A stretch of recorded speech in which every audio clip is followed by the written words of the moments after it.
السلام عليكم الزول في اللون. اليوم أول نوفمبر 2025. الله يرحم الشهداء، الله يرحم الشهداء والله يرحم الشهداء اللي جابوا استقلال الجزائر، والله يرحم الشهداء والله يرحم الشهداء. Vous savez qu'aujourd'hui c'est le 1er novembre 2025. C'est une date très importante pour l'histoire de l'Algérie car sans le sang des martyrs versé pour que nous puissions obtenir notre liberté, notre dignité et notre indépendance, nous n'aurions jamais eu ce passeport algérien qui fait la fierté de 47 millions d'Algériens aujourd'hui. En ce jour de commémoration de nos martyrs, nous ne devons jamais oublier que c'est parce que 1,5 million d'Algériennes et d'Algériens se sont sacrifiés pendant la guerre d'indépendance que nous pouvons fièrement arborer notre passeport algérien.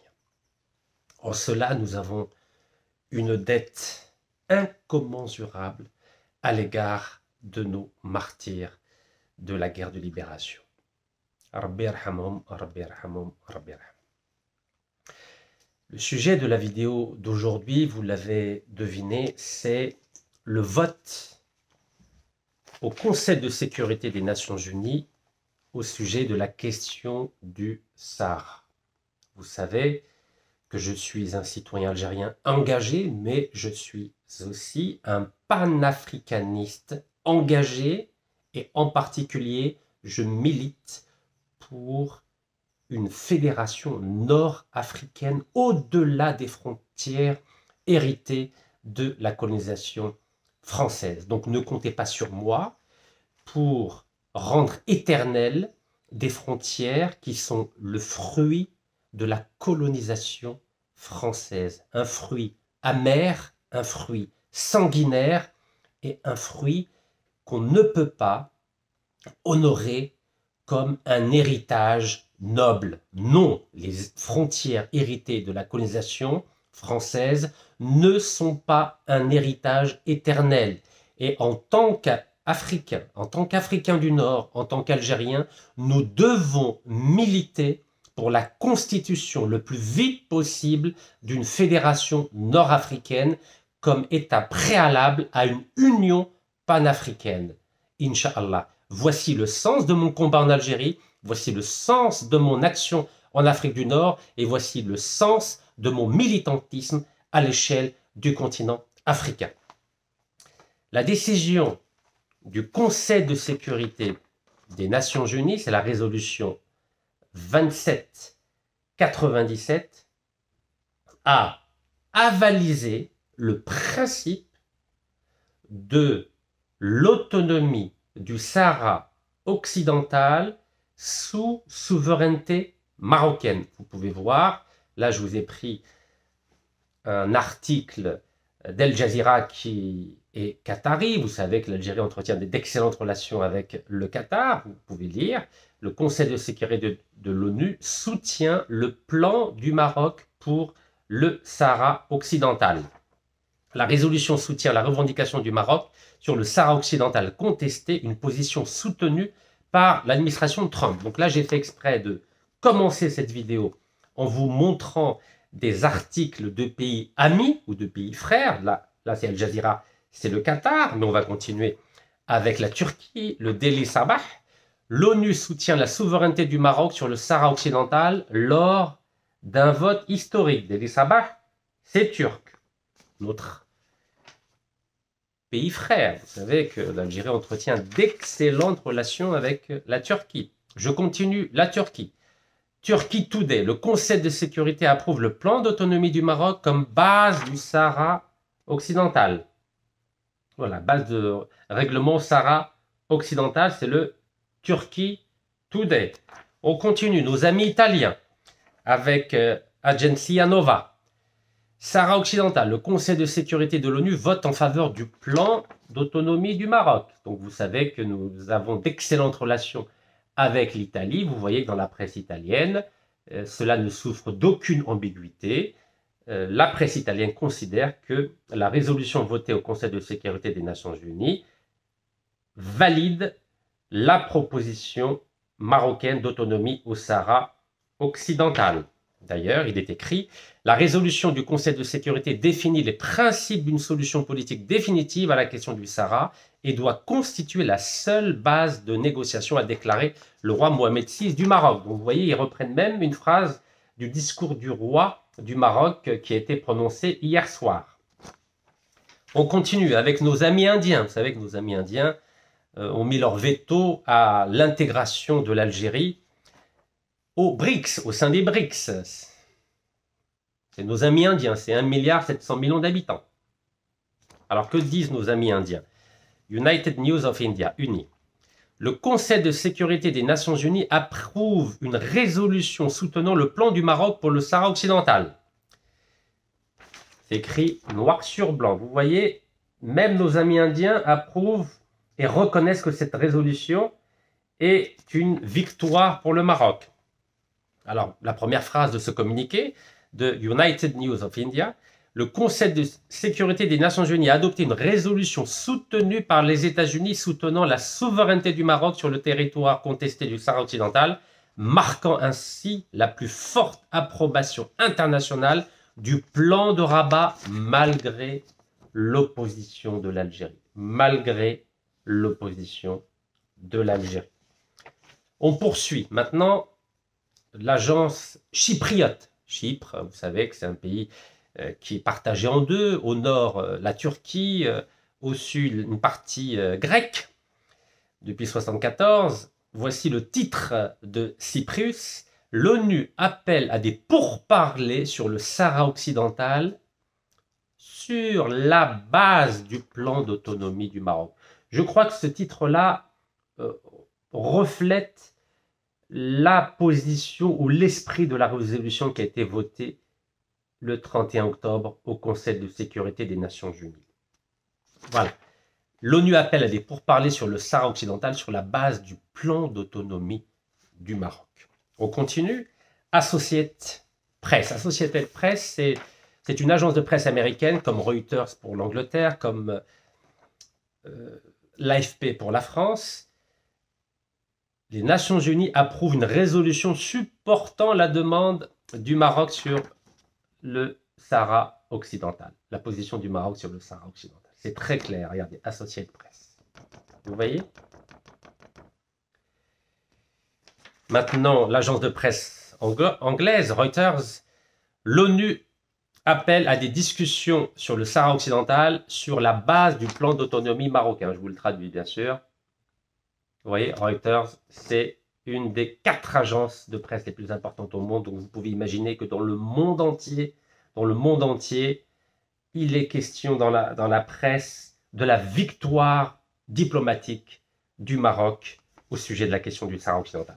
Alors, évidemment, vous le savez, si le Maroc a remporté ce succès foudroyant au Conseil de sécurité des Nations Unies, c'est parce qu'à partir de 2020, il a signé les accords d'Abraham en normalisant ses relations diplomatiques avec le génocidaire Benyamin Netanyahou, qui est responsable du massacre, du génocide de 70 000 Palestiniens à Gaza, de la destruction à hauteur de 90% de Gaza et du déplacement de 250 000 Gazaouis en dehors de leur domicile. Vous savez que nos cousins hébraïques ont la mainmise sur la diplomatie mondiale grâce au soutien indéfectible des États-Unis d'Amérique.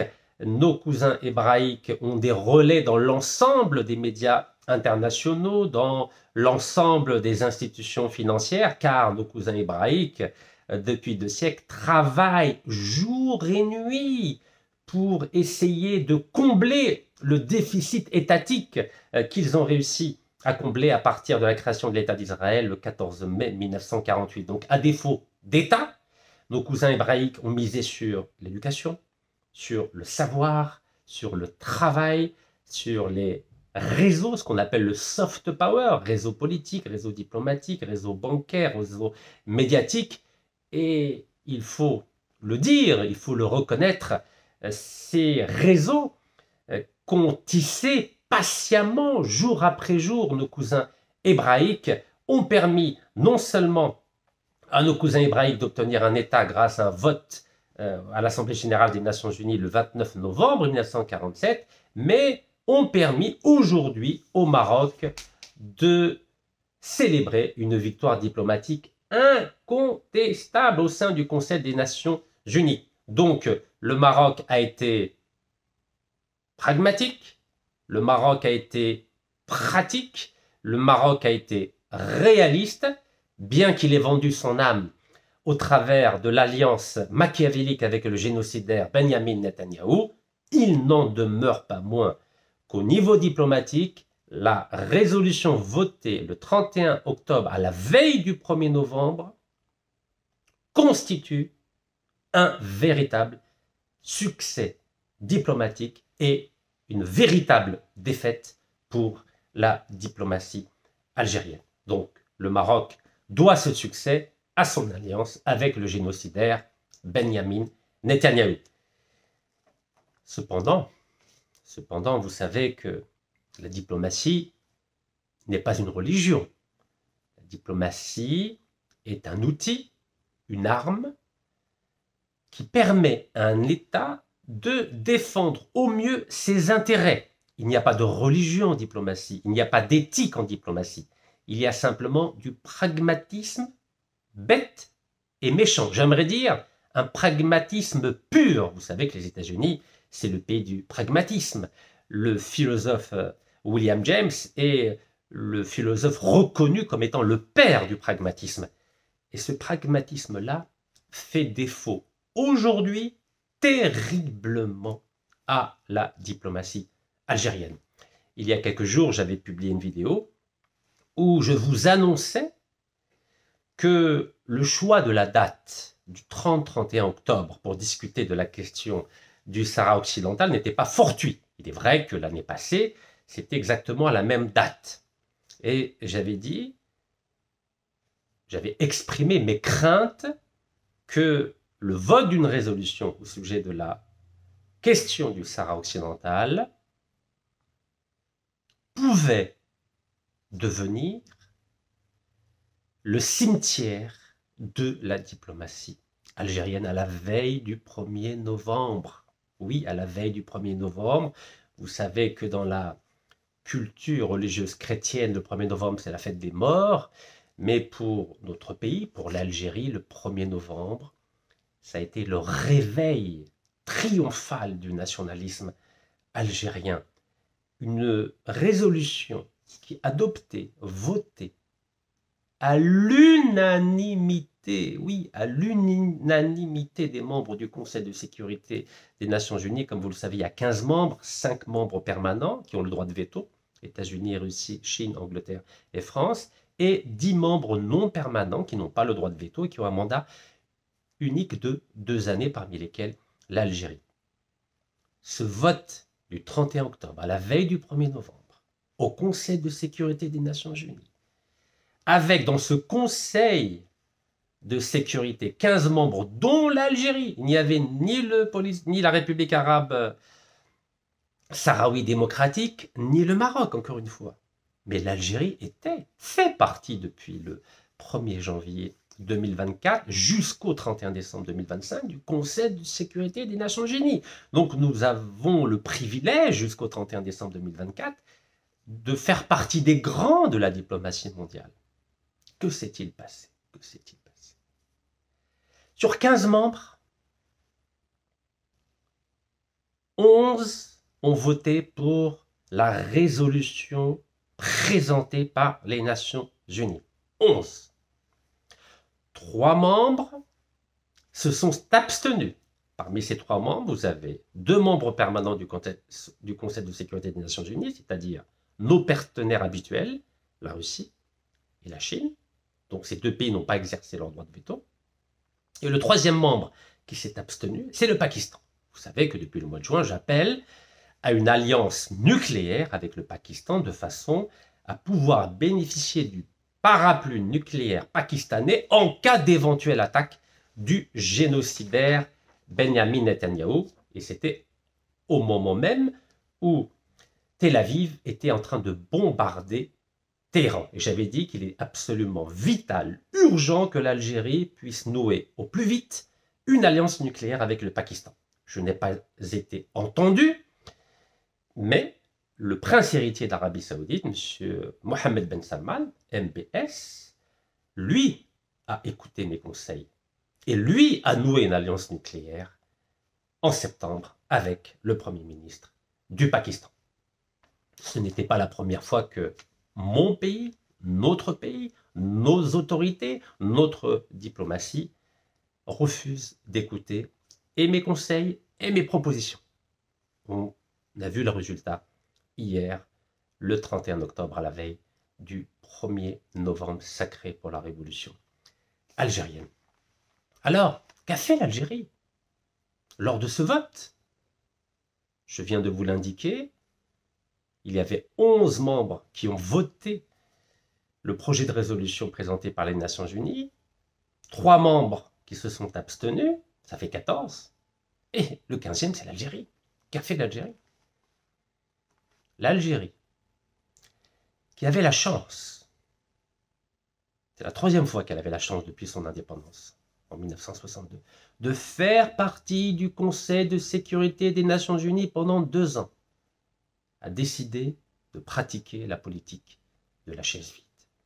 Un peu comme la chaise vide qu'elle pratique à l'égard de la France. Vous savez qu'en France, nous avons 5 millions d'Algériens qui représentent 70% de l'ensemble de notre diaspora. Depuis le 30 juillet 2024, il n'y a plus d'ambassadeur à Paris. La diplomatie algérienne, à la tête de laquelle il y a M. Ahmed Attaf, qui était au chômage pendant 19 ans entre 2004 et 2023, a décidé d'appliquer la même stratégie à l'ONU que celle qu'il applique à Paris. Il a demandé à notre ambassadeur, qui a brillé par beaucoup de poésie pendant la guerre à Gaza, de ne pas participer au vote. L'Algérie a pratiqué la politique de la chaise vide. Aujourd'hui, nous sommes le 1er novembre. Est-ce que vous croyez que nos héros de la révolution algérienne du 1er novembre, parmi lesquels Mustapha Ben Boulaïd, qui a vendu ses bus pour acheter des armes pour la révolution, parmi lesquels Mohamed Boudiaf, parmi lesquels Del Hussein, parmi lesquels Colonel Amirouche, parmi lesquels Arbi Ben Mehidi, parmi lesquels Hassiba Ben Bouali, parmi lesquels Ahmed Zabana, parmi lesquels Colonel Lotfi, parmi lesquels Mohamed Chabani, parmi lesquels Abbar Ramzan, parmi lesquels Barqasem Karim, et tant d'autres, Rabbi Arhamoum. Pensez-vous qu'en ce 1er novembre 1954, nos révolutionnaires ont pratiqué la chaise vide? Est-ce que vous pensez qu'ils n'ont pas assumé leurs responsabilités au regard de l'histoire, au regard du peuple algérien? Non. Nos révolutionnaires du 1er novembre 1954, que je tiens à honorer à nouveau aujourd'hui, ont assumé leurs responsabilités devant l'histoire, devant la nation et devant leurs aïeux, parmi lesquels l'émir Abdelkader, Ahmed Bey, Cheikh Al-Haddad, Cheikh Al-Moukrani et bien d'autres. Ils ont assumé leur rôle historique devant l'histoire, devant la nation, devant leurs aïeux. Nos révolutionnaires du 1er novembre 1954 n'ont pas pratiqué la politique de la chaise vide. Vous savez que dans le monde des militaires, on dit toujours qu'un général n'abandonne jamais ses soldats. Oui, un général, quand il est au combat, n'abandonne jamais ses soldats. Jamais. C'est la règle fondamentale de toutes celles et ceux qui sont au combat, que ce soit un combat militaire, un combat politique, un combat diplomatique, comme c'est le cas aujourd'hui. Et malheureusement, le général Ahmed Attaf, en sa qualité de chef de la diplomatie algérienne, a déshonoré le code d'honneur de tous ceux qui combattent. Oui, je pèse mes mots. Le général en chef de la diplomatie algérienne, Ahmed Attaf, a déshonoré la diplomatie algérienne, a déshonoré les héros de la révolution algérienne que j'honore à nouveau aujourd'hui devant vous. Goudam Rabbi, Goudam al-Ibad. Et ce déshonneur est impardonnable quand on est général en chef de la diplomatie algérienne.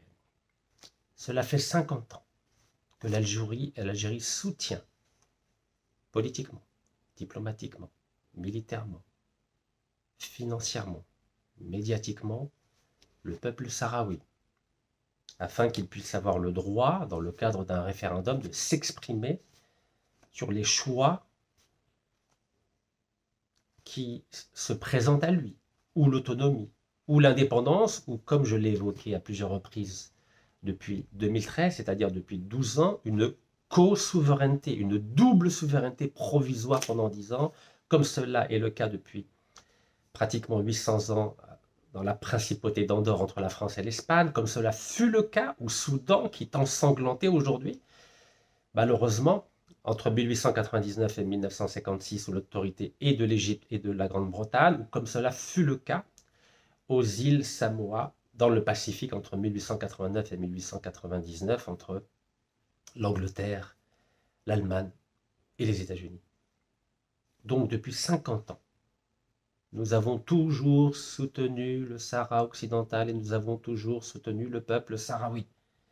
Cela fait partie des deux colonnes vertébrales de la diplomatie algérienne, avec la question sensible de la Palestine, où nous n'avons pas ménagé aucun effort pour faire reconnaître d'abord l'Organisation de libération de la Palestine comme un observateur aux Nations Unies, et ensuite à partir de 2012 comme un État observateur aux Nations Unies, grâce à la proclamation à Alger le 15 novembre 1988 de l'État de Palestine. Je vous rappelle que c'est l'Algérie qui a abrité ce Conseil national palestinien le 15 novembre 1988 où a été proclamé l'État palestinien, et l'Algérie était le premier État à reconnaître l'État de Palestine.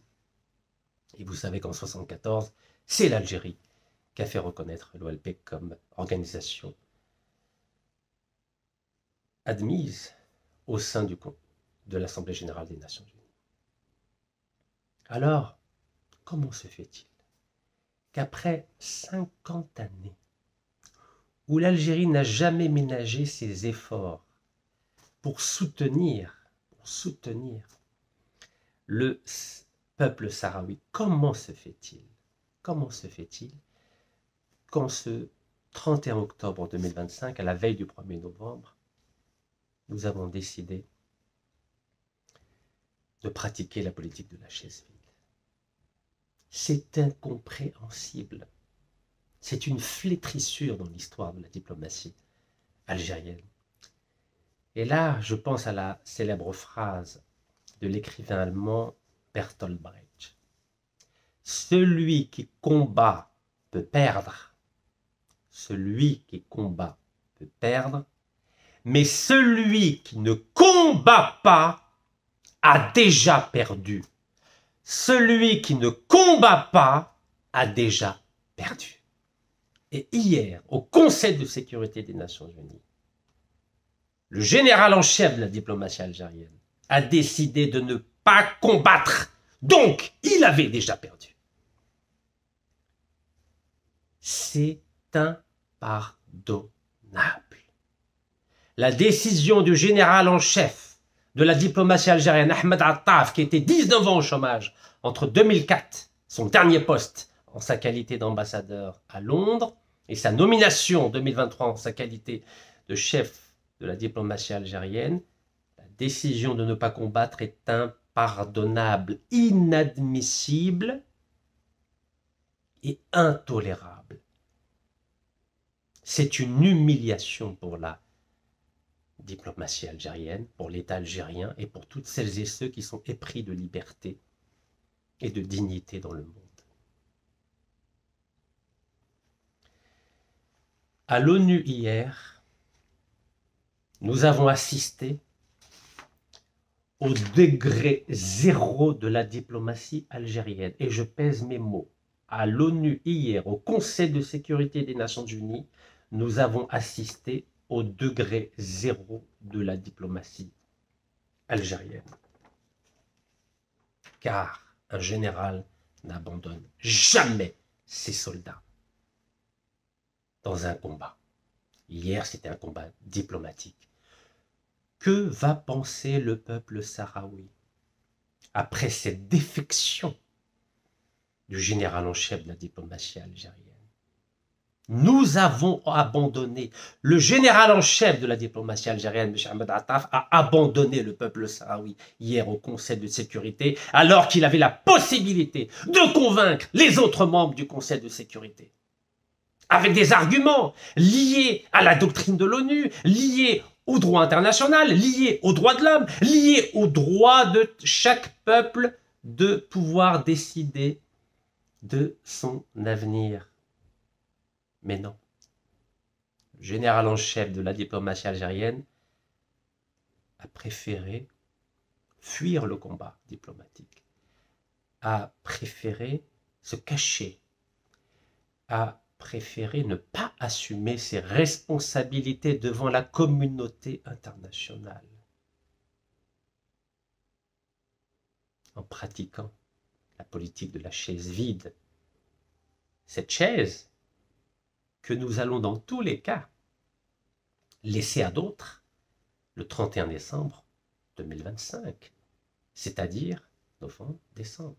Dans 60 jours, l'Algérie va céder sa place au Conseil de sécurité des Nations Unies. Et sa voix va s'éteindre au Conseil de sécurité des Nations Unies pendant 15-20 ans. Oui, car l'opportunité d'être membre non permanent au Conseil de sécurité des Nations Unies ne se renouvelle pas tous les ans. Il faut attendre 20, 30, 40 ans pour avoir la chance et l'opportunité d'être présent en qualité de membre non permanent au Conseil de sécurité. Et malgré cette prise de conscience, qu'a fait le général en chef de la diplomatie algérienne? Il a préféré céder sa place avant le délai légal fixé au 31 décembre 2025. Ce qui est déplorable, c'est quoi? C'est que le Maroc, qui ne fait pas partie du Conseil de sécurité des Nations Unies, lui a remporté une victoire diplomatique hier. Elle n'est pas absolue, bien sûr.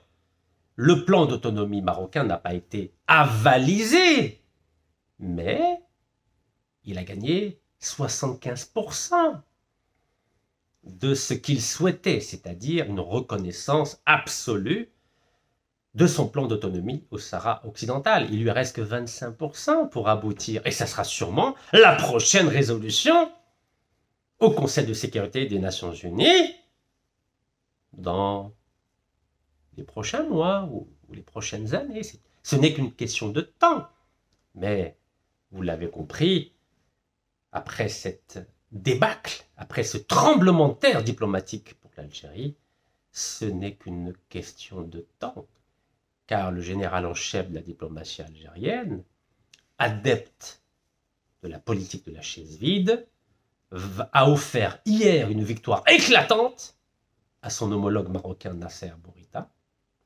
D'ailleurs, je tiens à dire bravo à la diplomatie marocaine, car c'est une diplomatie pragmatique, sans aucun état d'âme, et qui est une fidèle adepte de la stratégie machiavélienne. Mais c'est comme ça. Il n'y a pas de bons sentiments en diplomatie.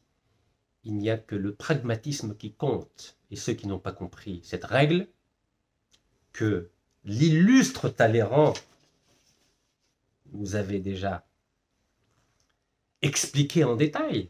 Alors pour ceux qui ne connaissent pas L'évêque d'Autun, on l'appelait comme ça, l'évêque d'Autun. Talleyrand, c'était le ministre des Affaires étrangères et de la Révolution et de la Restauration. Eh oui, il savait naviguer à travers les flots des différents régimes qui s'offraient à lui. Talleyrand, ministre des Affaires étrangères français, avait réussi un exploit extraordinaire au Congrès de Vienne en 1815. Vous savez que lors de la deuxième défaite de l'empereur Napoléon en 1815, c'était la deuxième défaite, il avait 2 chances, Napoléon. Vous savez que la France était envahie par les puissances européennes, l'Angleterre, l'Autriche, la Prusse, la Russie. Et oui, la France était envahie. Ensuite, en 1940, elle a été à nouveau envahie par l'armée de Hitler. Mais en 1815, imaginez cet exploit qu'avait réalisé le ministre des Affaires français Talleyrand, considéré comme le plus grand diplomate du 19e siècle dans le monde entier. Talleyrand. Je pense que notre général en chef de la diplomatie algérienne, M. Ahmed Attaf, ou n'a pas lu Talleyrand, ou a oublié l'enseignement de Talleyrand. Talleyrand, pourtant issu de la noblesse française, a réussi à faire croire qu'il était partisan de la Révolution française. Et lorsque la Révolution française a échoué, à partir du coup d'État du 18 Brumaire en 1799 de Napoléon, il est devenu le partisan de la Restauration, c'est-à-dire du retour d'un roi en France. Vous avez vu comment ça navigue? Il navigue comme ça. Et la diplomatie marocaine s'inspire, mais à la virgule près, de la philosophie diplomatique machiavélienne, au plus haut sommet de Talleyrand. Et Talleyrand, malgré la défaite des armées françaises en 1815, avec la chute et la déchéance de Napoléon, a réussi au Congrès de Vienne en Autriche à permettre à la France de retrouver ses frontières historiques. Eh oui, quel talent! Quel talent! Eh oui, Talleyrand a réussi ce que plus tard le leader égyptien Gamal Abdel Nasser avait réussi après sa défaite à Suez en 1956. Il a réussi l'exploit de faire d'une défaite militaire un succès diplomatique. C'est ça Talleyrand, que le général en chef de la diplomatie algérienne, M. Ahmed Attaf, ainsi que son équipe, semble avoir oublié, se drapant derrière une conception dépassée, surannée, comme disait Feu Yasser Arafat, une conception caduque des relations internationales et du droit international, qui n'existe que dans la tête de ceux qui ne l'ont pas défini en 1945, après la victoire contre les armées allemandes. Donc oui, le Maroc a réussi, grâce à l'enseignement de Talleyrand, à remporter cette victoire diplomatique éclatante, célébrée par les médias du monde entier, sauf en Algérie, car vous savez, en Algérie, quand on échoue, on essaie de compenser un échec cuisant, un tremblement de terre diplomatique, un désastre, une déflagration sans nom, par une propagande infâme, un populisme dégradant et un déni de la réalité, un déni de ce qui s'apparente non seulement à une défaite militaire sur le terrain, car vous savez, nos armées n'ont pas réussi à empêcher les phares, c'est-à-dire les forces armées royales marocaines en 1979, lorsqu'elles ont pris militairement le dernier tiers du Sahara occidental à la Mauritanie, car vous savez qu'en août 1979, la Mauritanie avait accepté, lors de négociations à Alger, de se retirer du sud du Sahara occidental au profit du Polisario. Et malheureusement, à ce moment-là, nous n'avions pas réussi, grâce à nos armées, à sécuriser cet accord diplomatique obtenu sous l'égide de Feu Chadli Benjedid, afin que le Polisario puisse petit à petit, poco à poco, douga douga comme on dit chez nous, mettre en place un début d'État dans le sud du Sahara occidental. Et c'est l'armée marocaine qui après le coup marketing exceptionnel de novembre 1975, vous savez qu'en novembre 1975, après l'accord secret à Madrid entre l'Espagne, le Maroc et la Mauritanie, le Maroc a pris les 2/3 du Sahara occidental, de façon totalement illégale. C'est une annexion totalement illégale. 350 000 Marocains, encadrés par l'armée marocaine, ont pris les 2/3 nord du Sahara occidental. À l'époque, l'Algérie ne pouvait pas intervenir. Qu'a-t-elle fait? Elle a expulsé l'équivalent des 350 000 personnes qui avaient envahi le Sahara occidental, c'est-à-dire elle a expulsé 350 000 Marocains d'Algérie et feu Hassan Thani a riposté en expulsant à son tour 20 000 Algériens du Maroc. C'est ce qu'on appelle la politique des enfants de 4 ans. Et cette politique des enfants de 4 ans, elle dure depuis 1975, c'est-à-dire depuis 50 ans. La stratégie française qui était de diviser pour mieux régner et qui a été inaugurée le 22 octobre 1956 lorsque la France avait décidé de pirater le vol marocain, l'avion marocain Air Atlas, dont le parcours avait commencé à Rabat et devait se finir à Tunis pour une réunion des leaders nord-africains pour penser à l'après-guerre d'Algérie. Nous étions en 1956. Afin de mettre en place une fédération nord-africaine, la France a tout fait pour qu'il n'y ait jamais de fédération nord-africaine. Et on voit bien, 50 ans après, ça marche. Car nous avons à la tête des États nord-africains des enfants de 4 ans qui n'ont aucune vision, aucune stratégie et aucune volonté de construire une fédération nord-africaine comme préalable à la mise en place dans un proche avenir d'une union africaine tout court, comme cela est le cas au nord de la Méditerranée, c'est-à-dire avec l'Union européenne, et comme cela est le cas depuis maintenant 2 siècles aux États-Unis d'Amérique, avec l'Union des États américains, les États-Unis.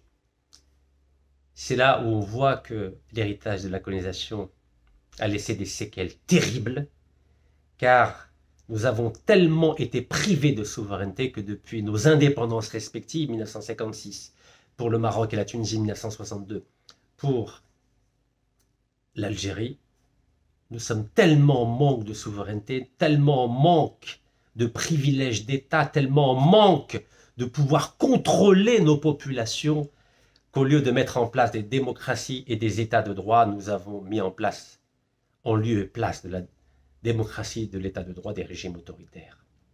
Et nous avons connu dans les 2 cas, c'est-à-dire le cas marocain ou le cas algérien, des guerres civiles terribles.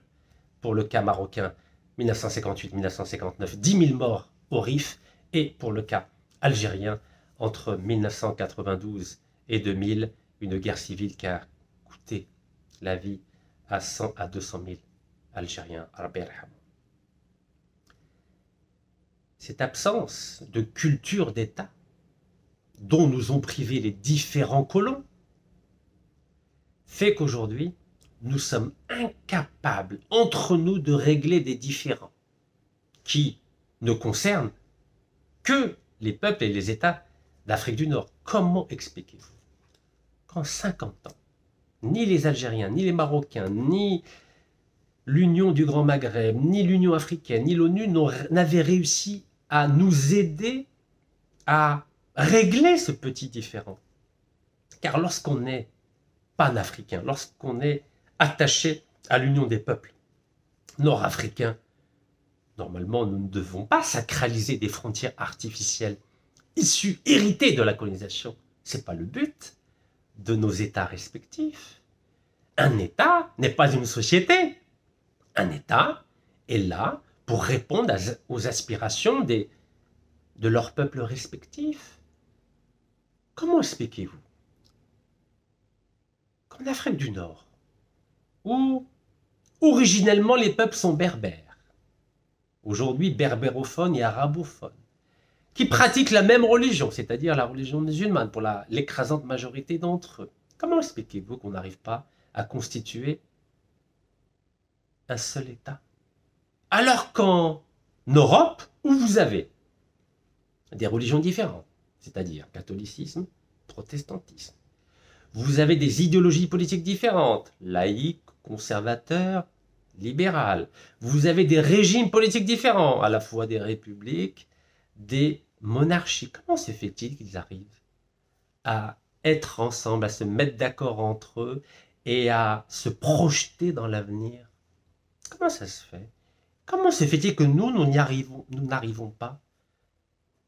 Vous avez une monarchie en Afrique du Nord, c'est le Maroc. Vous avez des républiques, c'est la Mauritanie, c'est le Sahara occidental, c'est l'Algérie, c'est la Tunisie, c'est la Libye. Comment se fait-il qu'on n'arrive pas à faire la même chose qu'en Europe avec l'Espagne monarchie, la France république? Comment se fait-il qu'avec des régimes différents, par exemple des régimes pro-américains comme l'Italie, l'Espagne ou l'Angleterre, ou pro-russes comme la Moldavie ou la Hongrie, l'Europe arrive à se construire, même si l'Angleterre est partie il y a quelques années, mais il est à espérer que dans les années à venir, elle risque de revenir dans le giron européen, alors que nous avons le Maroc pro-américain, l'Algérie pro-russe, on n'y arrive pas. Non seulement on n'y arrive pas, mais on fait tout pour détruire le rêve africain, le rêve nord-africain. Pourquoi nous avons la culture de la division? Pourquoi nous avons la culture de la destruction? Pourquoi nous avons la culture du suicide politique, du suicide diplomatique, du suicide économique, du suicide social et du suicide humain, alors que c'est interdit dans notre religion musulmane de nous suicider? Pourquoi nous sommes si enclins à détruire les rêves des peuples nord-africains et des peuples panafricains dans leur ensemble? Pourquoi? Pourquoi ce sabotage organisé? Pourquoi? D'où cela vient-il? Pourquoi cette volonté des États respectifs de réduire les libertés dans leur pays, d'emprisonner leurs enfants, de détruire tous les rêves économiques? Pourquoi? À telle enseigne que nos enfants, nos sœurs, nos femmes, nos mères préfèrent mourir en mer Méditerranée ou dans l'océan Atlantique plutôt que de rester dans leur pays d'origine, en Afrique du Nord, pour construire un avenir meilleur. Pourquoi? Pourquoi ce sabotage? Pourquoi? C'est des questions auxquelles nous devrons répondre dans les mois et dans les années à venir, si nous ne voulons pas devenir les vassaux des grandes puissances. Oui, les vassaux des grandes puissances. Alors, ce degré zéro de la diplomatie algérienne qui a brillé hier au Conseil de sécurité des Nations Unies était un choix délibéré. Il y a une semaine, lorsque je me suis rendu aux Nations Unies pour remettre ma proposition de résolution du conflit au Sahara occidental, j'avais présenté le dilemme algérien. Est-ce que le général en chef de la diplomatie algérienne, M. Ahmed Attaf, allait choisir l'humiliation ou bien l'humilité? Quand je parlais d'humiliation, c'est ce qui s'est passé hier, c'est-à-dire ridiculiser devant les diplomates du monde entier, devant les médias du monde entier, devant les partis politiques du monde entier, l'Algérie, plutôt qu'une posture d'humilité. En quoi consistait cette posture d'humilité? Depuis 12 ans, j'ai proposé aux différents ministres des Affaires étrangères algériens, M. Ramtan Maramamra, M. Ahmed Attaf, de reprendre mon idée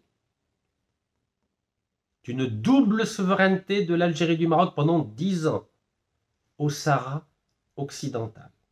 Ça fait 12 ans, depuis 2013, que je défends cette idée dans les médias algériens, dans les médias africains, dans les médias internationaux.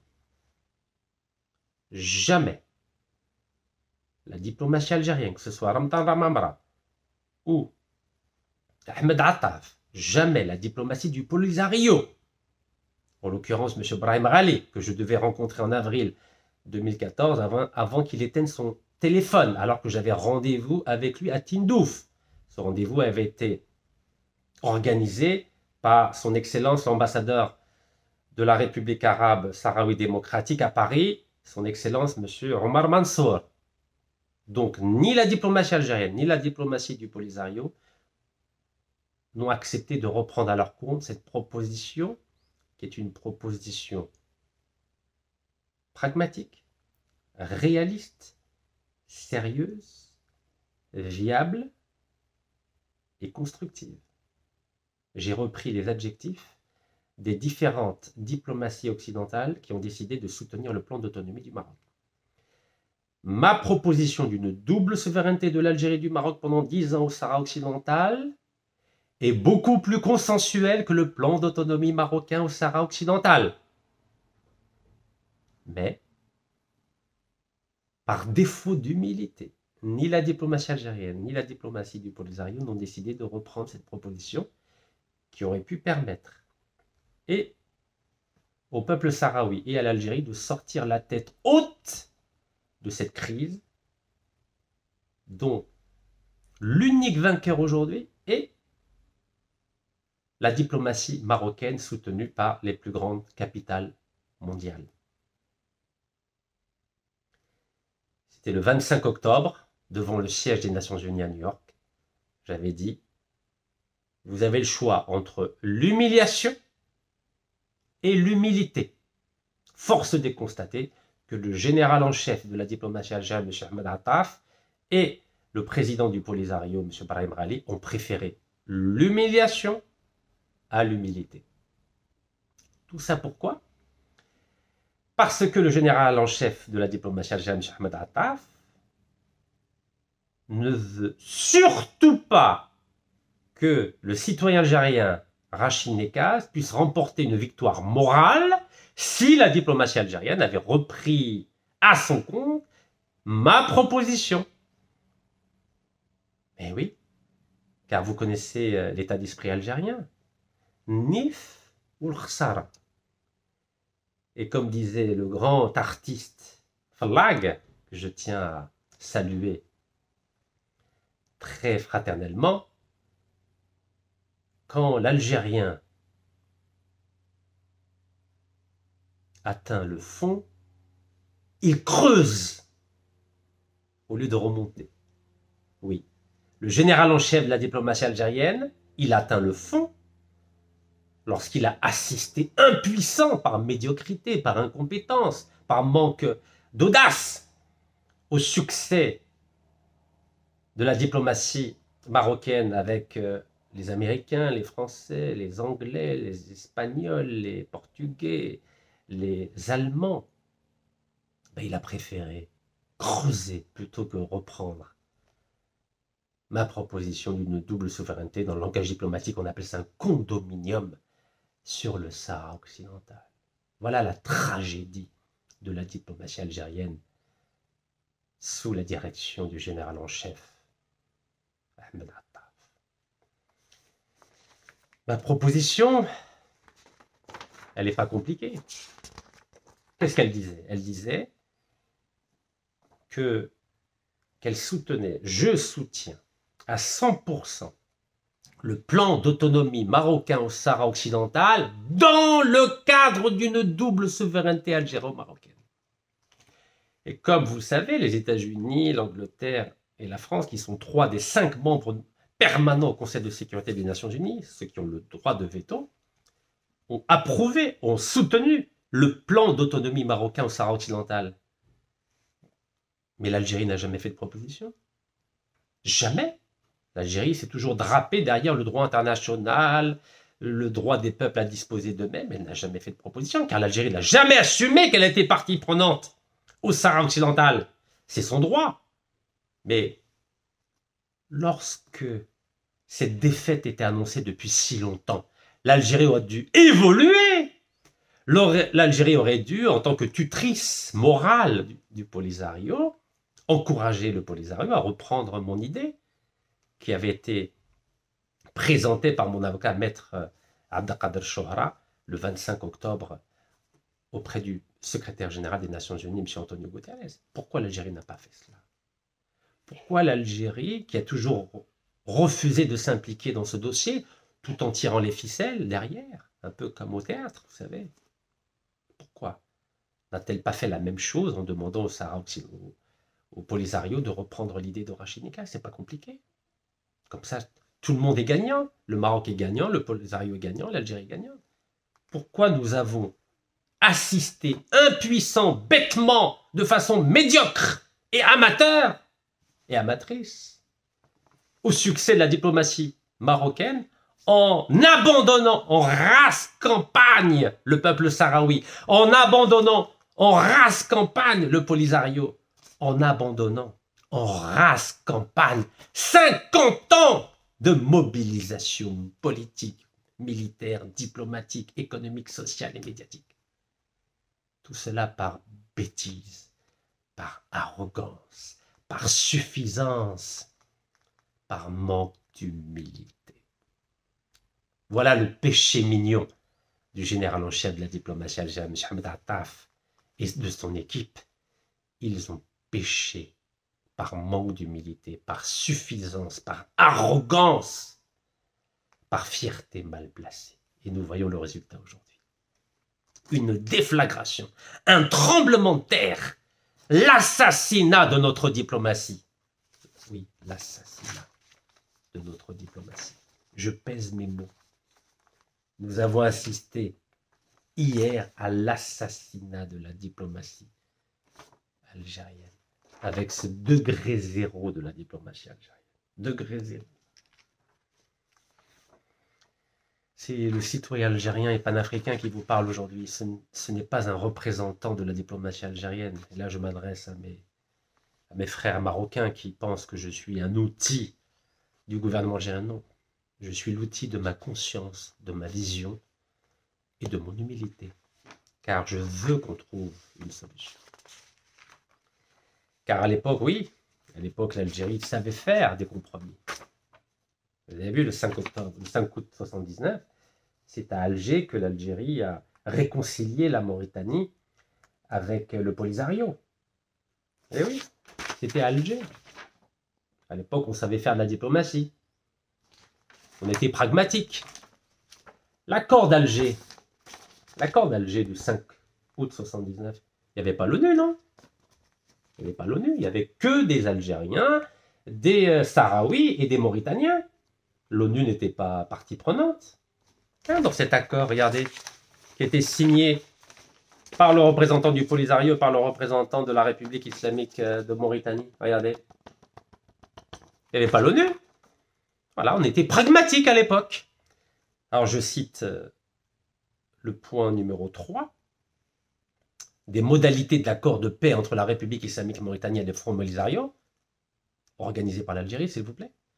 La Mauritanie s'engage à mettre fin à sa présence au Sahara occidental et à remettre directement au Front Polisario la partie du Sahara occidental qu'elle contrôle dans un délai de 7 mois. Donc 7 mois à partir du 5 août 79.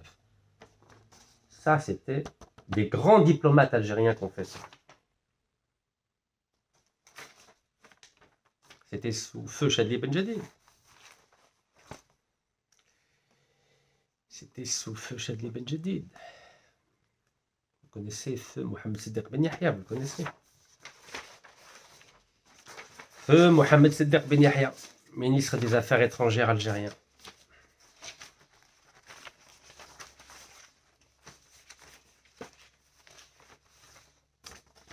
Le plus jeune négociateur d'Évian.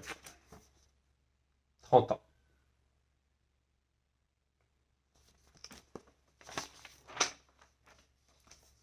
Mohamed Siddiq Ben Yahya. Ça fait mal, non? On était pragmatique à l'époque. On ne disait pas l'ONU, l'ONU, l'ONU à chaque phrase. Journal Express. Mohamed Siddiq Ben Yahya, un diplomate de très haut rang. Un diplomate de très haut rang. Lui n'était pas de 19 ans au chômage. Eh oui, un diplomate de très haut rang. Diplomate de très haut rang. El-Moujad, Mohamed Siddiq Ben Yahya, un diplomate infatigable. Un diplomate infatigable. Un diplomate infatigable. Mohamed Siddiq Ben Yahya est le secrétaire d'État adjoint Warren Christopher à l'issue de la signature de l'accord d'Alger entre l'Iran et les États-Unis d'Amérique. Le 19 janvier 1981, c'était à la veille de l'intronisation de Ronald Reagan à la présidence de la République américaine. mettant un terme à la crise des otages américains en Iran. Vous voyez, Warren Christopher, il est resté 1 mois en Algérie en attendant que feu Mohamed Siddiq Ben Yahya dénoue la crise des 52 diplomates américains otages de l'ambassade américaine à Téhéran en Iran. Car les diplomates américains sont restés 444 jours otages. 444 jours. 444 jours otages. À l'époque, le président américain, c'était Jimmy Carter, l'ayatollah Khomeini en Iran et Shadi Ben Jedid avec feu Mohamed Siddiq Ben Yahya. Regardez. C'était dans tous les médias. La signature des accords d'Alger entre les USA et l'Iran. Ça, c'était les diplomates américains otages. Et c'est l'Algérie qui a mis fin au calvaire de 52 diplomates américains. C'est l'Algérie. C'était la diplomatie algérienne. Bil-ma'anel kalima. Une prise d'otage, une grande crise entre les États-Unis et la République islamique d'Iran nécessite la médiation algérienne qui y jouera un rôle très important. À l'époque, l'Algérie ne pratiquait pas la politique de la chaise vide. À l'époque, l'Algérie n'abandonnait pas ses soldats. Aujourd'hui, le général en chef, Ahmed Attaf, a abandonné le soldat Brahim Ghali. Regardez. Mais avant lui, il y avait feu Cherif Gellel, ambassadeur d'Algérie aux États-Unis, ici avec John Fitzgerald Kennedy, le président américain. À l'époque, l'Algérie, les diplomates algériens avaient des réseaux en Amérique. Vous croyez que s'il y avait Cherif Gellel ou alors Mohamed Siddiq Ben Yahya, vous croyez que l'Algérie aurait subi cette défaite historique hier au Conseil de sécurité des Nations Unies? Mais jamais, mais au grand jamais. L'Amérique faisait appel à Mohamed Siddiq Ben Yahya pour libérer ses diplomates en 1981. L'Amérique faisait appel à feu Cherif Gellel pour essayer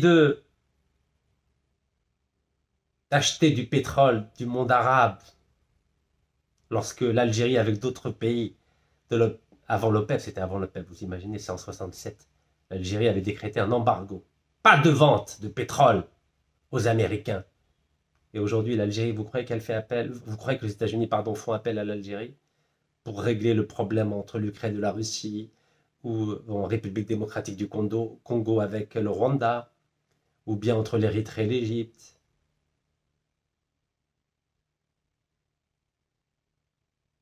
Nous assistons à la mort de la diplomatie algérienne, une diplomatie qui a été construite pas à pas depuis 1954. Souvenez-vous, avril 1955, à la conférence de Bandung qui rassemblait tous les pays du tiers-monde de l'époque. Del Hussein, Rabbi Rahmou, représentait l'Algérie. 1955. 7 ans avant l'indépendance, nous avions des diplomates hors pair.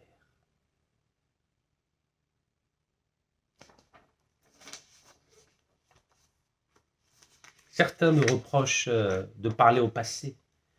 Mais le passé, c'est ce qui éclaire le présent et c'est ce qui prépare l'avenir. Regardez ces grands hommes.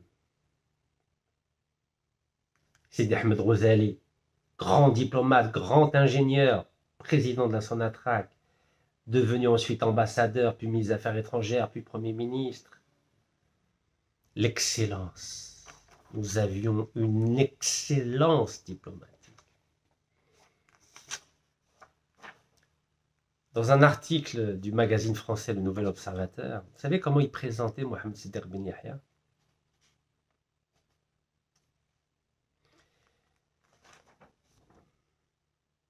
Regardez comment il présentait Mohamed Siddiq Ben Yahya. Avec lui, rien n'est jamais dit. Avec lui, rien n'est jamais dit, mais tout est suggéré. On ne le prend jamais au dépourvu, on ne le prend jamais au dépourvu et jamais en défaut. On ne le prend jamais au dépourvu et jamais en défaut. Il y avait une école diplomatique algérienne. Vous croyez que Mohamed Siddiq Ben Yahya ou Sidi Ahmed Ghazali ou Sherif Gellal, vous croyez qu'ils pratiquaient la politique de la chaise vide? Vous croyez qu'en leur qualité de général en chef de la diplomatie algérienne, ils abandonnaient les causes auxquelles ils croyaient en laissant notre place au Conseil de sécurité? Et là, on va y arriver. Au Conseil de sécurité, notre représentant, qui est un grand poète, mais malheureusement pas très doué en diplomatie, a écouté son général en chef qui lui a dit « Ne participe pas au vote sur un sujet qui fait partie des deux causes les plus importantes, les deux piliers de la diplomatie algérienne, c'est-à-dire la Palestine et le Sahara occidental. » Vous vous rendez compte? On est membre non permanent au Conseil de sécurité des Nations Unies, et au moment du vote crucial sur le Sahara occidental, que fait notre représentant? Il part, participe pas au vote, et il laisse à notre adversaire diplomatique, c'est-à-dire le Maroc, qui n'est pas membre au Conseil de sécurité, il lui laisse obtenir, grâce à son parrain américain, une victoire écrasante, 13-0. Vous imaginez, 13-0.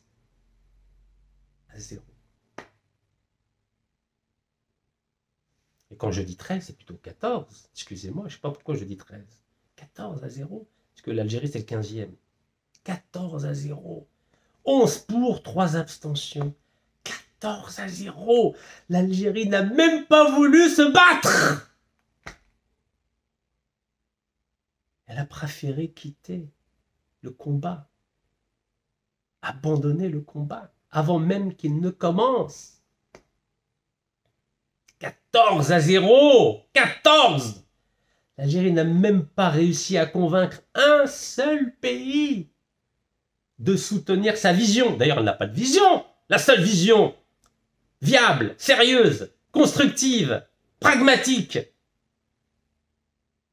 et sérieuse, c'est la mienne. Mais elle a refusé de la reprendre. Donc elle n'avait rien à proposer, l'Algérie. Donc elle a laissé un boulevard à la diplomatie marocaine. Un boulevard!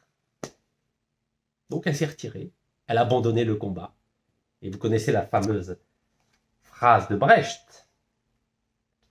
Terrible. Hein? Terrible. Terrible ce qui se passe. C'est terrible. Celui qui combat peut perdre. Ben oui, quand on combat, on peut perdre.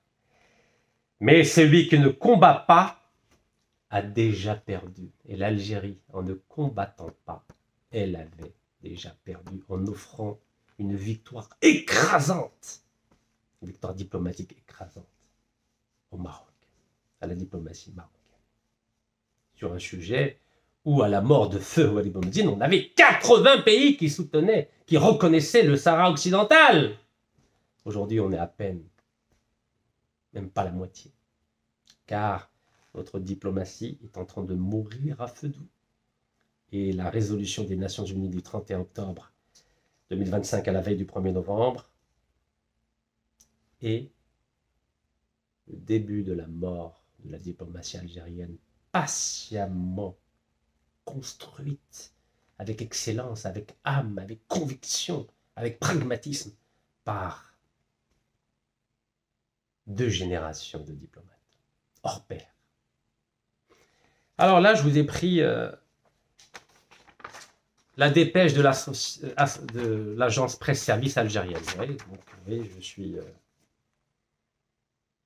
j'essaie de voir un peu les arguments repris par les médias algériens. Alors, bismillah. L'Algérie affirme que le projet de résolution sur le Minurso, donc c'est la force de l'ONU qui est chargée d'éviter qu'il y ait une déflagration militaire dans la région et de préparer un hypothétique référendum. Donc l'Algérie affirme que le projet de résolution sur la MINURSO, qui a été prolongé d'1 an, est en deçà des aspirations du peuple sahraoui. Ah, donc ça, c'est l'Algérie qui pense ça. Donc elle pense que c'est en deçà. Elle n'a même pas participé au vote, mais elle se permet de parler. La diplomatie algérienne, qui a abandonné le peuple sahraoui en plein Conseil de sécurité des Nations Unies. Chose qu'aucun général ne fait. On n'abandonne jamais les soldats en plein combat. L'Algérie n'a pas voté. Ils sont fiers. Hein, ah oui, ils sont fiers. L'Algérie n'a pas voté le projet de résolution portant renouvellement du mandat de la mission des Nations Unies pour l'organisation d'un référendum au Sahara occidental. Estimant qu'il était en deçà des aspirations légitimes du peuple sahraoui, a affirmé le représentant permanent des Nations le représentant permanent auprès des Nations Unies, M. Ammar Boutchema, un grand poète. Grand poète. Hein. Voilà, c'est lui. Grand poète. Mais d'une inefficacité totale. Moi, je l'aime beaucoup en tant que poète, mais c'est pas un diplomate. Il n'est pas le fils de Talleyrand, ni le fils de Kissinger. Kissinger, plus grand diplomate du XXe siècle, a toujours défendu Israël, mais il est reconnu comme le plus grand diplomate du XXe siècle, comme Talleyrand, le plus grand diplomate du XIXe siècle. Le projet de résolution proposé par les États-Unis au vote au Conseil de sécurité, vendredi, jour sacré, est en deçà des attentes et des aspirations légitimes du peuple du Sahara occidental représenté par le Front Polisario, ce peuple qui depuis plus de 50 ans résiste pour avoir, et lui seul, son mot à dire sur son propre destin, a assuré M. Benjamin. Donc il pense que le peuple sahraoui, il n'y a que lui qui a le droit de parler. Mais non, on est dans un monde régi par le droit international, et ce droit international a été défini par 5 grandes puissances. États-Unis, URSS, Angleterre, France, Chine. C'est bien ça, donc États-Unis, URSS, Chine, Grande-Bretagne et France. C'est eux qui ont fixé les règles du droit international. C'est pas le peuple sahraoui, c'est pas l'Algérie, c'est pas le Maroc. Il faut arrêter d'être naïf quand même. Le droit international tel que nous le connaissons aujourd'hui a été défini, appliqué ou pas appliqué par ces 5 grands. C'est eux qui décident. C'est eux qui font la pluie et le beau temps du droit international. L'ONU n'est pas une entité abstraite. Il y a des auteurs de l'ONU. Ce sont ces 5-là. Et c'est eux qui font la pluie et le beau temps. Donc, et l'Algérie a bénéficié au moment de la décolonisation des résolutions des Nations Unies. Et aujourd'hui, comme nous n'avons pas su analyser le changement de cap de cette instance internationale, ben nous continuons à penser avec le paradigme de l'ONU des années 60, 70, alors qu'aujourd'hui, il n'est plus d'actualité. Aujourd'hui, l'ONU, c'est le rapport de force. C'est ou bien vous faites partie des 5, vous avez le soutien des 5, ou un des 5, ou bien vous êtes mort. Et c'est là où, malheureusement, notre représentant n'a rien compris, ou feint de ne rien comprendre. Alors, il justifie le fait qu'il n'ait pas voté de la façon suivante. Mon pays, c'est-à-dire l'Algérie, n'a pas participé au vote sur ce projet de résolution par cette absence et en toute responsabilité, s'il vous plaît, hein, toute responsabilité. L'Algérie a tenu à illustrer sa prise de distance avec un texte qui ne reflète pas fidèlement et qui ne reflète pas suffisamment la doctrine onusienne en matière de décolonisation, a-t-il expliqué. Mais c'est une plaisanterie, j'espère. Mais c'est pas l'Algérie qui a écrit l'ONU, qui a écrit la charte de l'ONU. C'est les 5 donc, que je viens de citer. Donc l'Algérie n'est pas l'avocat, n'a pas l'avocat de l'ONU. L'ONU, c'est les 5. Quand est-ce qu'on va comprendre ça? Ou bien vous avez le soutien indéfectible d'un des 5, ou bien vous êtes mort. Donc cette phrase-là, c'est une honte. C'est une honte, cette phrase-là. Ça s'appelle du populisme et de la propagande. L'Algérie n'est pas garant de l'ONU. Ceux qui sont garants de l'ONU, c'est les 5 que je viens de citer. États-Unis, Russie, Chine, Angleterre, France. L'Algérie est out. Elle avait son mot à dire jusqu'au 31 décembre 2024, mais après c'est fini. Mais on a pratiqué la chaise vide. À quoi ça sert de parler alors qu'on n'a même pas participé au vote? Vous savez ce que ça s'appelle ça? Ça s'appelle une fuite.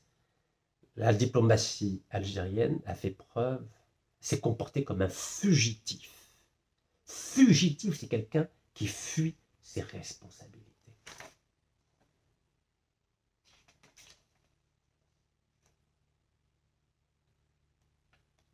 En tant que pays voisin des protagonistes au Sahara occidental, l'Algérie s'est engagée de bonne foi et avec un esprit constructif dans les négociations du texte qui nous a été proposé. il faut assumer jusqu'au bout, il fallait voter contre ce texte.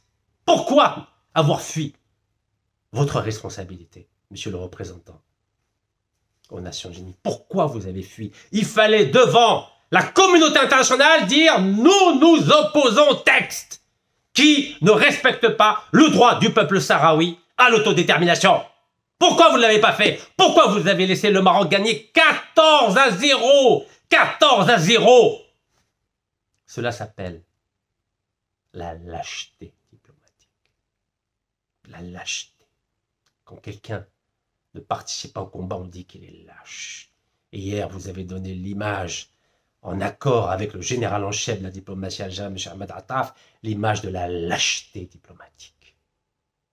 C'est un déshonneur et un désaveu de tout l'héritage diplomatique de notre pays. Le pire dans l'histoire, c'est quoi? Donc voici la décision de la résolution. Communiqué de presse des Nations Unies sur la résolution. Avec 11 membres votant en faveur, 3 s'abstenant, le Conseil de sécurité adopte la résolution 2797, renouvelant le mandat de la mission de l'ONU au Sahara occidental pour 1 an. Ça, c'est le communiqué officiel des Nations Unies, du Conseil de sécurité des Nations Unies. Officiel, que vous pouvez relire partout. Sur le site de l'ONU. Je l'ai pris du site de l'ONU. Communiqué de presse du Conseil de sécurité. Et regardez ce qu'il y a marqué ici. Soutien à la proposition d'autonomie du Maroc. C'est le communiqué officiel du Conseil de sécurité des Nations Unies. En gras et en gros, soutien à la proposition d'autonomie du Maroc.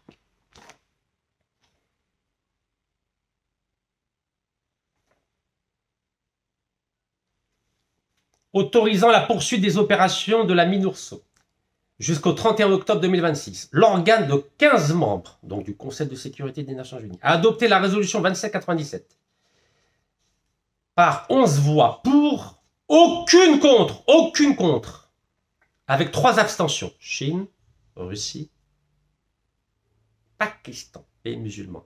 Vous vous souvenez, au mois de juin, j'ai appelé une alliance nucléaire avec le Pakistan. L'Algérie n'a pas participé au vote. L'Algérie n'a pas participé au vote.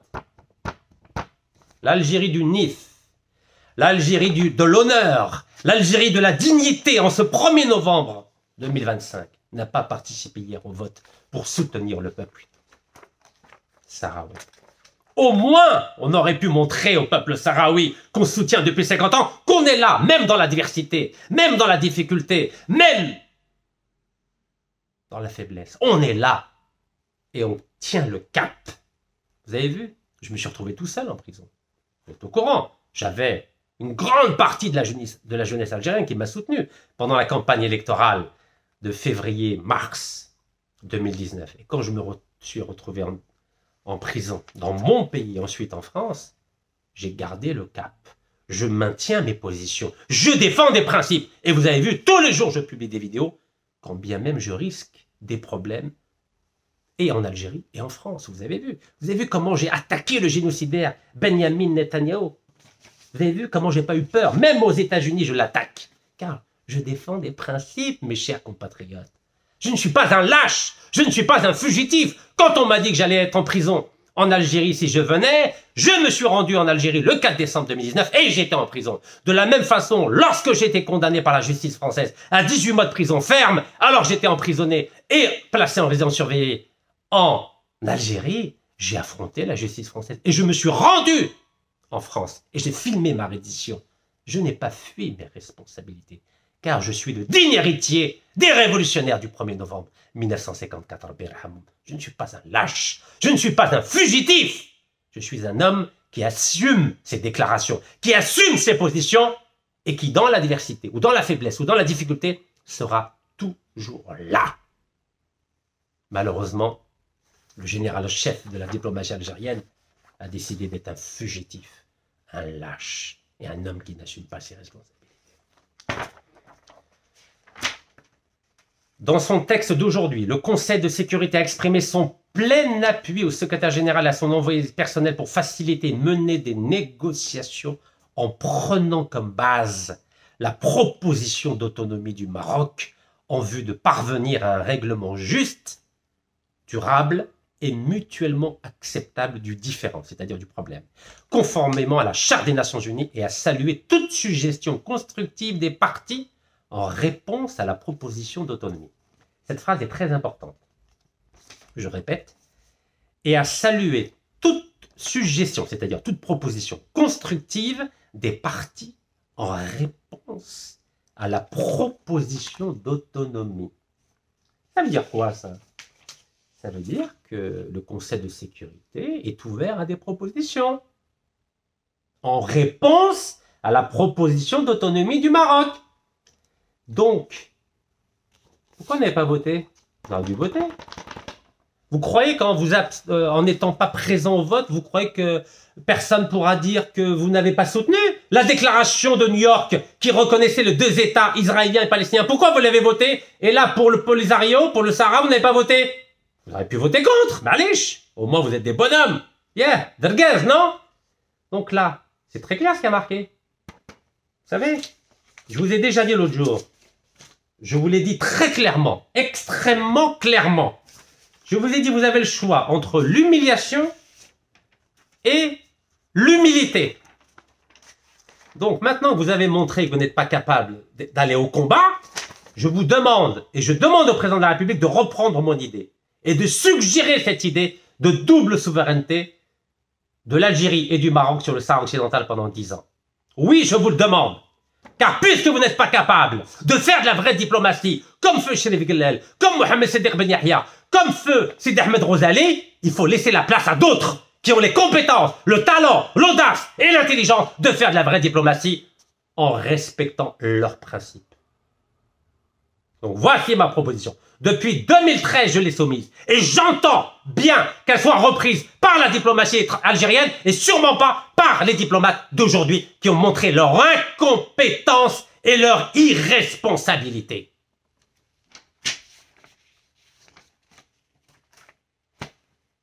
Cette politique de la chaise vide, vous croyez qu'elle date du 31 octobre 2025? Malheureusement non. Car lors du vote de la proposition 2756 du 31 octobre 2024, c'est-à-dire il y a 1 an et 1 jour, est-ce que vous savez que l'Algérie a fait exactement la même chose? Elle a refusé de voter. Refusé de voter. Elle n'a même pas participé au vote. Donc elle a l'habitude de pratiquer la chaise vide. Le général en chef de la diplomatie algérienne, M. Ahmed Attaf, a l'habitude de ne pas défendre le Sahara occidental au Conseil de sécurité des Nations Unies. Vous vous rendez compte? On a la chance, l'opportunité historique de faire partie du Conseil de sécurité des Nations Unies pour faire entendre la voix de l'Algérie. Et ça fait 2 fois de suite. 2 fois de suite. Regardez. Voilà. 31 octobre 2024. L'Algérie n'a pas voté. Sahara occidental, le Conseil de sécurité proroge le mandat de la MINURSO jusqu'au 31 octobre 2025. L'Algérie ne participe pas au vote. Regardez, l'Algérie ne participe pas au vote. Est-ce que vous imaginez? Vous imaginez? Donc ça fait 2 fois de suite, l'Algérie ne participe pas au vote. L'Algérie, fait exceptionnel, n'a pas participé au vote après que la majorité des membres du Conseil se sont abstenus sur 2 projets d'amendement qu'elle avait proposés. Alors, on s'est comporté comme des enfants gâtés. Lisez, s'il vous plaît. C'est le communiqué de presse officiel du Conseil de sécurité des Nations Unies qui date du 31 octobre, regardez, 31 octobre 2024. Donc, comme des enfants gâtés, puisque la majorité des membres du Conseil se sont abstenus sur 2 projets d'amendement qu'elle avait proposés, l'Algérie a décidé de ne pas participer au vote. Mais vous imaginez? Mais est-ce que vous imaginez? Vous croyez que c'est comme ça qu'on fait de la diplomatie? Au Chongolko. Il y a 10 pages, hein? 10 pages. 10 pages. L'Algérie n'a pas participé au vote. Elle n'a pas participé au vote. Déjà, le 31 octobre 2024, l'Algérie n'a pas participé au vote. Donc ça fait 2 fois qu'on abandonne le peuple sahraoui et qu'on ridiculise l'Algérie. Donc à l'époque, il n'y avait pas d'enjeu. Puisque là, il n'y avait pas un soutien au projet d'autonomie marocain au Sahara occidental. Mais dans la dernière mouture d'hier, là, il y a un soutien officiel Vous voyez? Communiqué de presse, Conseil de sécurité. C'est le communiqué de presse officiel. Officiel. Donc, ça fait 2 fois de suite. Donc, le communiqué de presse officiel du Conseil de sécurité SC/16208 du 31 octobre 2025. C'est ici. Et le communiqué de presse officiel du Conseil de sécurité, le 15-882 du 31 octobre 2024. Ça fait 2 fois de suite que l'Algérie ne vote pas. 2 fois de suite que l'Algérie ne vote pas. Regardez. 2 fois de suite que l'Algérie ne vote pas. Vous avez vu comment on capitalise notre présence au Conseil de sécurité des Nations Unies? C'est lorsque l'enjeu est important, l'Algérie ne vote pas, ne participe pas. Politique de la chaise vide, comme en France aujourd'hui, avec l'absence d'un ambassadeur d'Algérie depuis le 30 juillet 2024. Et vous avez vu, les Algériens sont stigmatisés. À l'Assemblée française,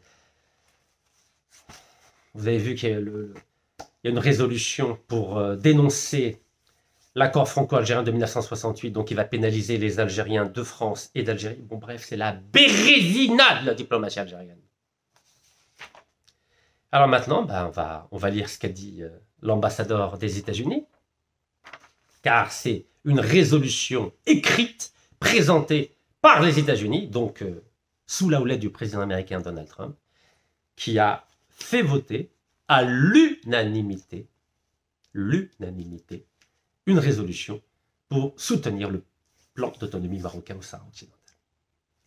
Et vous avez vu qu'aucun pays n'a eu le courage de s'opposer à Donald Trump, le président américain. Aucun pays n'a eu le courage de s'opposer. Même pas l'Algérie. L'Algérie a été comme ça, en train de trembler comme ça, la diplomatie algérienne. Il tremble à l'idée de voter contre une résolution proposée par le président américain. Imaginez si nos révolutionnaires, ils tremblaient comme ça le 1er novembre 1954. Trafontouma, Khalourjal li mekhafouch. Khalourjal li mekhafouch. C'est une tragédie que nous sommes en train de vivre. Une tragédie. Même les Chinois ne se sont pas opposés. Car le président américain a rencontré en Corée du Sud le président chinois la veille. Vous avez vu? Vous avez vu que, à cause des menaces américaines, des sanctions américaines contre les entreprises soviétiques, vous avez vu que Lukoil va être obligé, c'est la deuxième Sonatrach russe, Lukoil, qui possède 2400 pompes à essence à travers le monde, un certain nombre de raffineries, va être obligé de vendre ses actifs à l'étranger d'ici le 21 novembre. Donc les menaces américaines contre la Russie et la Chine étaient très importantes. Donc non seulement contre Lukoil en Russie, mais avec l'arme des tarifs douaniers. Donc la Chine, vous croyez que la Chine et la Russie vont risquer d'avoir des représailles des États-Unis rien que pour défendre le soldat algérien avec qui, allez, 10 milliards pour la Chine à peu près d'échanges, et pour la Russie, ben, nous on achète à peu près une quinzaine de milliards de dollars par an d'armement militaire, mais on pèse pas grand-chose par rapport aux 800 000 milliards d'échanges entre la Chine et les États-Unis d'Amérique. Vous savez, le principe de réalité, c'est un principe élémentaire dans toute relation avec un partenaire ou un adversaire. Et la diplomatie algérienne, avec le général en chef fugitif, Ahmed Attaf, pensait que la Chine et la Russie étaient dans la poche, sans même aller les rencontrer, sans même essayer de les persuader. Je vous ai montré comment on présentait feu Mohamed Séder Ben Yahya. On disait le diplomate infatigable. Vous en souvenez? Infatigable. Ça vous dit quelque chose? Infatigable? Un diplomate infatigable.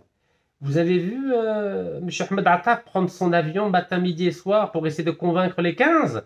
Normalement, avant un vote crucial comme ça, mais il faut prendre son avion et rencontrer les 14 autres membres du Conseil de sécurité. La Slovénie, Panama, la Somalie, Sierra Leone. Vous vous rendez compte qu'il y a 2 pays africains? 2 pays africains. La Somalie et la Sierra Leone, qui font partie du Conseil de sécurité des Nations Unies. L'Algérie n'a même pas réussi à les convaincre de voter contre. Ya Rabb el-Karim. L'Algérie, le plus grand pays d'Afrique, on n'a pas réussi à convaincre la Somalie et la Sierra Leone de voter contre ce plan d'autonomie marocain. Puis la Russie et la Chine, bah, cette fois-ci, ils ont dit, ah non, pas de veto. Oh bah non, on va pas mettre notre veto, on gagne quoi, nous, hein? On gagne quoi? Vous croyez que c'est avec les 10 ou 15 milliards de dollars que vous allez nous convaincre de mettre un veto? Bah, c'est pas assez. Vous connaissez la formule, Staline, le pape, le Vatican, combien de divisions? Mais nous, c'est combien les divisions? On est un tout petit pays, nous. Bah oui, parce que nous, on croit que parce qu'on est grand en taille, qu'on est grand en diplomatie, en économie, en militaire, en armement, mais on n'est rien, nous. Parce qu'on est tout petit. Vous savez, Yidouhda Mustafa, qu'on ne fait pas beaucoup de bruit tout seul. Si on était deux, ah, ça fait déjà plus de bruit, hein. Mais tout ça, regardez tout seul, ça fait pas beaucoup de bruit. Hein. À deux, regardez à deux déjà le bruit. Imaginez à 3, 4, 5, 6, à 20. À 20, on fait beaucoup de bruit. 20 pays arabes. À 56 pays musulmans. Là, on ferait beaucoup de bruit, comme dans un stade. Mais non. Tellement on ne fait pas de bruit, ben on a décidé de... Oh, allez, on se cache. On participe pas. Voilà ce qu'a fait le général en chef de la diplomatie algérienne hier. Il a fui comme un fugitif. Herb. Bon, revenons à ce qu'a dit l'ambassadeur américain, représentant des Nations Unies, des États-Unis aux Nations Unies. Voilà. C'est un document officiel de la mission des États-Unis aux Nations Unies. Voilà le document officiel.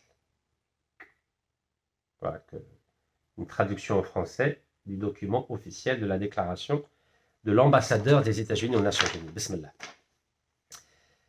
31 octobre 2025. Ambassadeur Mike Waltz, représentant des États-Unis auprès des Nations Unies, New York. Merci, Monsieur le Président. Les États-Unis se félicitent du vote historique d'aujourd'hui, qui s'empare de ce moment unique et s'appuie sur l'élan d'une paix attendue depuis longtemps au Sahara occidental. Donc pour les États-Unis, c'est une victoire et un vote historique. Nous saluons l'envoyé personnel de Mistura, qui est dédié à la question du Sahara occidental, et ses efforts diplomatiques essentiels, et reconnaissons le rôle clé de l'ONU dans la création d'une nouvelle ère de paix et de prospérité dans la région.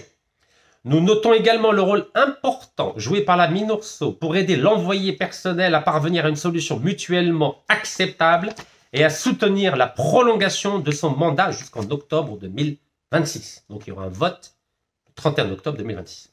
Inch'Allah. Les États-Unis sont résolus.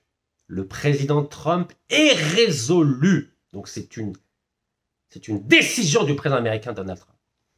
Dans son soutien à la paix, nous sommes profondément engagés à soutenir une solution mutuellement acceptable au Sahara occidental. Ça veut dire que l'ambassadeur américain laisse la porte ouverte à une solution acceptable et par le Maroc et par le Polisario, soutenu par l'Algérie, à condition de ne pas jouer la politique de la chaise vide, bien sûr. Et nous sommes profondément engagés à résoudre ce problème, car ce problème est de longue date. Donc ils veulent le régler, les Américains. Et la décision a été prise. Donc l'Algérie va faire quoi? Va se cacher encore? Je continue. Nous demandons instamment à toutes les parties, c'est-à-dire l'Algérie compris, de profiter des prochaines semaines pour se présenter à la table. Est-ce que l'Algérie va se présenter à la table ou elle va dire « Ah non, non, cette résolution n'est pas conforme à la doctrine onusienne ». On verra ce qui va se passer. Comme le matrak تاع Donald Trump, le matrak. المطرق راكم استعملوه في الجزائر دوك الامريكان استعملوه ضد الجزائر دوك تشوفوا. Donc nous demandons instamment à toutes les parties de profiter des prochaines semaines pour se présenter à la table et engager des discussions sérieuses en utilisant la proposition d'autonomie crédible et réaliste du Maroc comme seule base pour une solution juste et durable aux différends. Comme seule base. C'est pas trop tard pour reprendre mon idée. Parce que moi, je reconnais le plan d'autonomie marocain. Mais je rajoute une phrase. Dans le cadre d'une double souveraineté algéro-marocaine. dans le cadre d'une double souveraineté algéro-marocaine, dans le cadre d'une double souveraineté algéro-marocaine. Est-ce que vous aurez le courage de reprendre mon idée ou pas? Car les Américains ont dit. Nous demandons instamment à toutes les parties de profiter des prochaines semaines pour se présenter à la table. C'est un ordre. Et engager des discussions sérieuses en utilisant la proposition d'autonomie crédible et réaliste du Maroc, si l'Algérie et le Polisario reprennent mon idée, dans le cadre d'une double souveraineté algéro-marocaine pendant 10 ans, comme seule base pour une solution juste et durable aux différends. Nous croyons que la paix régionale est possible cette année, c'est-à-dire dans 60 jours, maximum. Et nous ferons tout notre possible pour faciliter les progrès vers cet objectif commun de paix et de prospérité pour le peuple du Sahara occidental. Merci, Monsieur le Président. Donc, l'ultimatum américain est très clair. Le Maroc, le Polisario, la Mauritanie et l'Algérie ont 60 jours pour discuter sérieusement sur la base du plan d'autonomie marocain. Je rajoute, dans le cadre de la double souveraineté algéro-marocaine, si ma proposition est reprise par le Polisario et l'Algérie, pour mettre fin à ce conflit et entamer un processus de paix et de prospérité dans la région. Donc c'est très clair, ça c'est le document officiel de la mission permanente des Nations Unies, des Américains aux Nations Unies. Alors les Anglais, évidemment, ont soutenu cette proposition, les Anglais ont le droit de veto. Donc, document officiel du gouvernement britannique, gov.uk. Cette résolution représente un pas vers une solution politique durable qui prévoit l'autodétermination du peuple du Sahara occidental, explication du vote au Conseil de sécurité de l'ONU au Royaume-Uni. Voilà, c'est 2 pages. Voilà, c'est très clair. Voilà le représentant britannique aux Nations Unies. Vous voyez, je vais toujours à la source. Alors, qu'est-ce qu'il dit en filigrane? Nous nous félicitons du leadership des Nations Unies sur le texte qui représente un pas vers une solution politique juste et durable qui prévoit l'autodétermination du peuple du Sahara occidental. Et qu'est-ce qu'il rajoute? Nous nous félicitons que cette résolution mette en évidence la proposition d'autonomie du Maroc de 2007 que le Royaume-Uni considère comme la base la plus crédible, viable et pragmatique pour une solution. Nous attendons avec intérêt que le Maroc déploie les efforts pour élargir la proposition ainsi que les suggestions constructives des parties en présence. Les suggestions constructives des parties en présence, c'est-à-dire le Polisario, l'Algérie et la Mauritanie, doivent formuler des propositions. Vous connaissez la proposition la plus crédible, c'est la mienne. Et je répète, c'est la mienne et que la mienne. Car elle reprend la proposition marocaine, mais en l'élargissant dans le cadre d'une double souveraineté algéro-marocaine au Sahara occidental. Avec ma proposition, on peut avancer sans perdre la face, sans enterrer la diplomatie algérienne patiemment construite depuis 1954. Alors, je finirai avec quelques mots sur pourquoi finalement nos partenaires historiques à l'ONU, qui ont le droit de veto, c'est-à-dire la Russie et la Chine, pourquoi nous ont-ils abandonnés? Pourquoi? Oui. Pourquoi ils nous ont abandonnés? Alors qu'on passe notre temps à dire oui, ce sont des amis fidèles, loyaux. Pourquoi ils nous ont abandonnés? Vous savez que le général en chef de la diplomatie algérienne avait déjà échoué à faire admettre l'Algérie parmi les BRICS. Et vous savez que, en dépit des déclarations des uns et des autres, la Russie et la Chine ne nous ont pas aidés. Vous êtes au courant. C'était le premier échec flagrant d'Ahmed Attaf. Mais le président algérien a préféré le maintenir en place pour des raisons inconnues. Comment peut-on garder un loser à la tête de la diplomatie algérienne? Quelqu'un qui fuit, qui est un fugitif. Je ne suis pas président, je ne suis qu'un simple citoyen, Là, la Russie, vous savez qu'elle a commencé à nous embêter avec le Mali. C'est au courant. À l'époque, vous me disiez dans les commentaires, mais tu ne connais rien, Rachid. La Russie est un allié fidèle et loyal. Elle ne va pas nous tourner le dos. Mais je vous ai dit, mais vous plaisantez, vous ne savez pas analyser des événements géopolitiques. Je vous ai dit que la Russie n'est plus l'ami de l'Algérie. Heureusement que les vidéos sont là pour l'attester. Mais, vous savez, la Russie, pourquoi elle a changé sa position par rapport à la question du Sahara occidental? Pourquoi n'a-t-elle pas utilisé son droit de veto hier, 31 octobre? Et car l'Algérie, vous en souvenez, s'était abstenue lors du vote contre la Russie en mars 2022. Ça vous dit quelque chose? On avait décidé d'être neutre. Vous en souvenez, la guerre en Ukraine. Vous savez qu'il y avait une résolution qui avait été votée à l'Assemblée générale des Nations unies. Alors, au Conseil de sécurité, la résolution contre la Russie n'avait pas fonctionné car la Russie avait mis son propre droit de veto. Ben oui, vous en souvenez. La résolution a été inspirée d'un texte rejeté la semaine dernière, c'était en février 2022, au Conseil de sécurité de l'ONU en raison d'un veto posé par la Russie. Ben oui, vous imaginez, la Russie n'allait pas laisser le Conseil de sécurité des Nations unies voter une résolution contre la Russie et qui lui demandait de se retirer de l'Ukraine. Vous savez que le 24 février 2021, la Russie avait envahi l'Ukraine de façon illégale, en violation du droit international.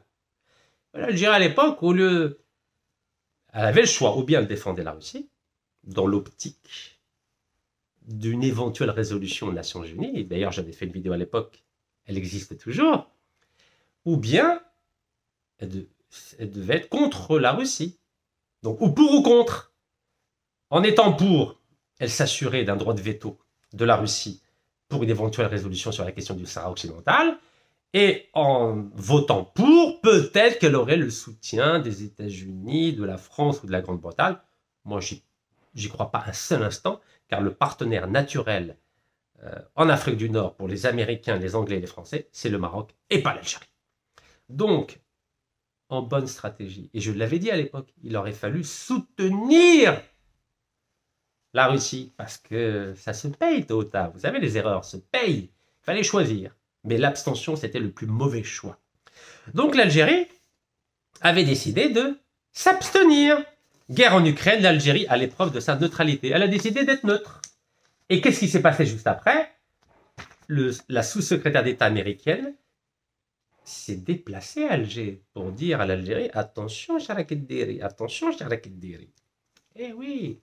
Mais on n'était pas les seuls à être neutres à l'époque. Il y avait 22 pays africains qui s'étaient abstenus parce que la Russie pouvait représenter éventuellement un allié comme c'est le cas au Mali, au Niger ou au Burkina Faso.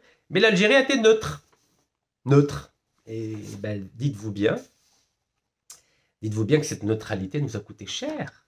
Parce que l'abstention de l'Algérie de février 2022, à cette abstention a répondu l'abstention de la Russie hier, le 31 octobre, au moment de la résolution américaine sur la question du Sahara occidental. Donc la Russie a dit, puisque l'Algérie a été neutre